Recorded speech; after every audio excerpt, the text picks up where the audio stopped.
విశాఖ తూర్పు నియోజకవర్గ ప్రజల చిరకాల స్వప్నం సాకారమైంది. జూనియర్ కళాశాల కోసం 10 ఏళ్లుగా ఎదురుచూస్తున్న విద్యార్థుల నిరీక్షణకు తెరపడింది. అరిలోవా సమీపంలోని తోటగరువు స్కూల్కు హైస్కూల్ ప్లస్ హోదా వచ్చింది.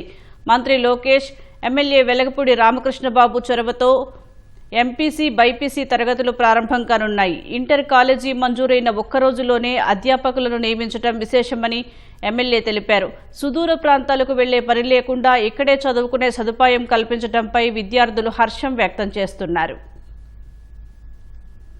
వెంటనే సార్ కృషి వల్ల ఫైనాన్స్ క్లియరెన్స్ వచ్చి ఎడ్యుకేషన్ మినిస్టర్ గారు మనకి హై స్కూల్ ప్లస్ని శాంక్షన్ చేయడం జరిగింది. ఇక నుంచి ఈ పాఠశాల పేరు జిల్లా పరిషత్ హై స్కూల్ ప్లస్.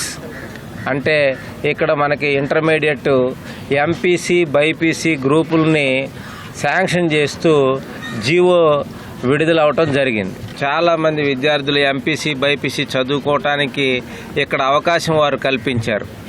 మనకి కాలేజీ వచ్చినాక పోస్టులు రావడానికి టైం పట్టింది జనరల్గా. కానీ ఈ హై స్కూల్ ప్లస్కి ఎంపీసీ, బైపీసీ బోధించే ఉపాధ్యాయులు కూడా కౌన్సిలింగ్ ద్వారా రేపే ఇవ్వటం జరుగుతుంది. ఒక్క రోజులో జరగటం అనేది మాత్రం చాలా గొప్ప విషయం. ఆరులోవ ప్రాంతంలో సుమారు 10 సంవత్సరాల నుంచి మన కళ్ళకంటున్నాం జూనియర్ కాలేజీ గురించి. విద్యాశాఖ మంత్రివర్యులు నారా లోకేష్ గారి చొరవతో వాళ్ళ తోటగారు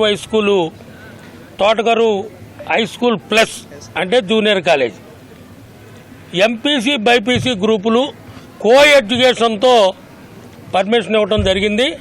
ఇమ్మీడియట్గా టీచింగ్ స్టాఫ్ లెక్చరర్స్ను కూడా అపాయింట్మెంట్ చేయమని జీవో కూడా ఇవ్వటం జరిగింది.